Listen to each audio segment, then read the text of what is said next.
ಮಾತು ಹೇಳಿದೆ. ದೇಶ, ಕಾಲ, ವಸ್ತು ಇಷ್ಟೇ ಜಗತ್ತಿನ ವಸ್ತು ಅಂದರೆ ಸಾಮಗ್ರಿ. ಕಾಲ ಅಂದರೆ ಇವತ್ತಿನ ಕಾರ್ಯಕ್ರಮಕ್ಕೆ, ದೇಶ ಅಂದರೆ ಸ್ಥಾನ. ಅವೆಲ್ಲವೂ ಕೂಡ ಮಹಾನುಭಾವರಿಂದ ತಪಸ್ಸುಗಳಿಂದ ಮಾತುಕೊಳ್ತಾರೆ. ಕಾಶಿ ಮೊದಲಿತ್ತು, ಇವರು ಮುಂದೆ ಇರುತ್ತದೆ. ಚರಕಾಪುರ ಹಿಂದೂ ಇತ್ತು, ಇವರು ಮುಂದೆ ಇರುತ್ತದೆ. ಗಯಾ, ರಾಮೇಶ್ವರ ಇವೆಲ್ಲ ಸಹ ಇರ್ತಾವೆ. ಸ್ಥಾನ ಹೇಗೆ ಆಗುವುದಿಲ್ಲ. ಹೊರತು ಅದಕ್ಕೆ ಮಹತ್ವ ಬರಬೇಕು, ಕಿಮ್ಮತ್ತು ಬರಬೇಕು ಅಂದರೆ ಕಾಲದಿಂದ, ಆಮೇಲೆ ವಸ್ತುವಿನಿಂದ ಬರ್ತದೆ. ಎಲ್ಲ ವಸ್ತು ಎಲ್ಲ ಕಡೆಗೂ ಪೂಜೆ ಆಗುವುದಿಲ್ಲ, ಎಲ್ಲ ಮನುಷ್ಯರು ಪೂಜೆ ಆಗುವುದಿಲ್ಲ, ಎಲ್ಲ ವಿಷಯಗಳು ಪೂಜೆ ಆಗುವುದಿಲ್ಲ. ಪೂಜೆ ಆಗಲಿಕ್ಕೆ ಕಾರಣಗಳನ್ನು ಬೇಕು. ಕಾಶಿ ಯಾಕೆ, ಗಯಾ ಯಾಕೆ, ರಾಮೇಶ್ವರ ಯಾಕೆ ಒಂದು ಕಥೆ ಇದೆ. ಅಲ್ಲಿ ಘಟನೆ ಘಟಿಸಲ್ಲ ಅಂತ ತಿಳ್ಕೊಂಡಾಗ ಆ ದೇಶಕ್ಕೆ ಮಹತ್ವ ಬರ್ತದೆ. ಅದರಂತೆ ಕಾಲ ಅಂದರೆ ಮುಂಜಾನೆ 24 ತಾಸು ಎಲ್ಲ ತಾಸು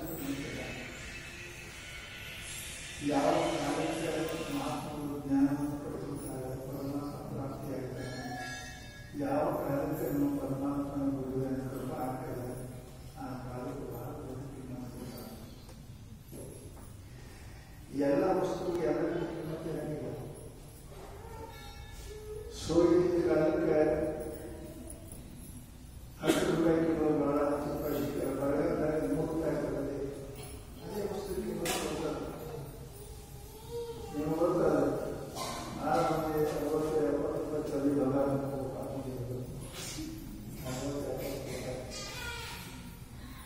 ಈಗ ನಾವು ಯಾವ ರುಚಿ 60, 70 ಬಹುಶಃ ಹಳ್ಳಿ ಮಂದಿ 70 ನನಗೆ ಬಂದಿದೆ 90 ರೂಪಾಯಿ. ನಾನು ಬೆಳಗ್ಗೆ 90 ರೂಪಾಯಿ ಇತ್ತು, ಈಗ ತೆಗೆದು 90 ರೂಪಾಯಿ. ವಸ್ತುವಿಗೆ ಕಿಮ್ಮತ್ತು ಬರಕ್ಕೆ, ದೇಶಕ್ಕೆ ಕಿಮ್ಮತ್ತು ಬರಕ್ಕೆ, ಕಾಲಕ್ಕೆ ಕಿಮ್ಮತ್ತು ಬರಬೇಕಾದ್ರೆ ಒಂದು ಘಟನೆ ಕಲಿಸಿರ್ತದೆ. ಆ ಘಟನೆ ಮೇಲೆ ಆ ಯಾವ ದೇಶದಾಗ ಮಹಾತ್ಮರಿಗೆ ಜ್ಞಾನ ತಪಶಕ್ತಿ ಆಗ್ತದೆ, ಆ ದೇಶ ಉತ್ಪನ್ನ. ಯಾವ ಕಾಲಕ್ಕೆ ಏನಪ್ಪ ಅಂತ ಹೇಳಿದ್ರೆ ಮನುಷ್ಯ ಕೃಪ ಆಗ್ತದೆ. ಶಿವರಾತ್ರಿ 12 ಕೃಪ, 12 ಬರ್ತಾರೆ. ಯಾಕೆ ಅವತ್ತು ಅವನಿಗೆ ಪರಮಾತ್ಮ ಕಡೆ, ಅದಕ್ಕೆ ಕಾಲ ಮಹಾತ್ಮ. ಅದಕ್ಕೆ ಜಗತ್ತಿನೊಳಗೆ ವಸ್ತು ಕಿಮ್ಮತ್ತು ಯಾವಾಗ ಆಗ್ತದೆ, ಬಂಗಾರ ಬಂದಾಗ ಸಾಮಾನ್ಯ ಕಿಮ್ಮತ್ತು ಬರ್ತದೆ, ಬಂಗಾರ ಕಿಮ್ಮತ್ತು ಬರ್ತದೆ. ಹಾಗೆ ನಮ್ಮ ಮಹಾನುಭಾವರು ಶ್ರಾವಣ ಮಾಸಕ್ಕೆ ಬಹಳ ಮಹತ್ವ ಕೊಟ್ಟಿದ್ದಾರೆ.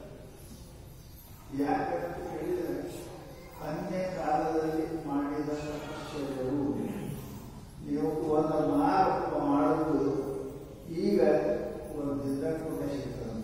ಯಾಕಂದ್ರೆ ಶಿವರಾತ್ರಿ ಶ್ರಾವಣ ಒಂದು ದಿನದಾಗ ಒಂದು ಟೈಮ್ದಾಗ ಒಂದು 7 ದಿನ ಮಾಡಬೇಕು, ಇವರು ಒಂದು ದಿವಸ ಮಾಡಬೇಕು. ಶಿವರಾತ್ರಿ ಒಂದು ದಿವಸ ಒಂದು ರಾತ್ರಿ ಮಾಡಿದ್ರೆ ಸಿಗ್ತದೆ. ಕಾಲಕ್ಕೆ ವಸ್ತು ಮಹತ್ವ. ಬರಗಾಲದಾಗ 10 ರೂಪಾಯಿ ಕಿಲೋ ಸಿಗುತ್ತೆ, 70 ರೂಪಾಯಿ ಕಿಲೋ ಸಿಗ್ತವೆ. ಹಾಗೆ ಕಾಲಕ್ಕೆ ಬಹಳ ಮಹತ್ವದ ದೇಶ. ಮೂರನೇದು ವಸ್ತು. ದೇವರು ಯಾವ ಕಾಲಕ್ಕೆ ಯಾವ ವಸ್ತುವನ್ನು ಎಂಥವ್ರಿಗೆ ದಾನ ಮಾಡಬೇಕು ಬರದಾಗ, ನೀವು ಬ್ರಹ್ಮಚಾರಿ ಸನ್ಯಾಸಿನ ಕನ್ಯಾದಾನ ಮಾಡ್ತೀರ, ಏನು ಮಾಡ್ತಾರೆ? ಸನ್ಯಾಸಿಗಳೇ ಮಾಡ್ತಾರೆ. ಎಲ್ಲ ಬಿಟ್ಟು ಸನ್ಯಾಸ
ತಂದೆ ತಾಯಿಗಳಿಗಿಂತಲೂ ಮೂರು ತಂದೆ ನಮ್ಮ ಪರಮಾತ್ಮ.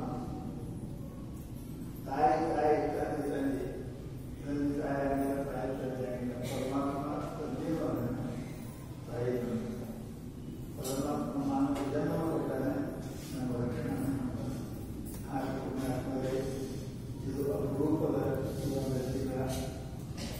ಏನೇನು ಮಾಡ್ತೀರಿ ಮಾಡಿ, ನೀವು ಪುಣ್ಯ ಮಾಡ್ತೀವಿ, ಜಪ ಮಾಡ್ತೀವಿ, ಸ್ನಾನ ಮಾಡ್ತೀವಿ, ಆರತಿ ಮಾಡ್ತೀವಿ, ಏನು ಮಾಡ್ತೀರಿ ಪುಣ್ಯ ಕಳಿಸ್ತಕ್ಕಂಥ ಕಾಲ ಕಳ್ಕೊಂಡ್ರಿ ಅಂದರೆ ಗಾಳಿಗಳಿಂದ ತಿಳ್ಕೊಂಡ್ರೆ ದುಸ್ಸಂಗತಿಗಳಿಂದ ಬೇಕಾಗಿಲ್ಲ. ಅದಕ್ಕಾಗದ ಕೂಡ ಈ ಶ್ರಾವಣ ಮಾಸದ ಲಾಭವನ್ನು ಮನೆಗೆ ದೇವರು ಮನೆಗೆ ಕೊಡೋದು ಮಾಡಿದ ಪರಮಾತ್ಮನಿಗೆ ಶಾಸ್ತ್ರ ಹೇಳ್ತದೆ.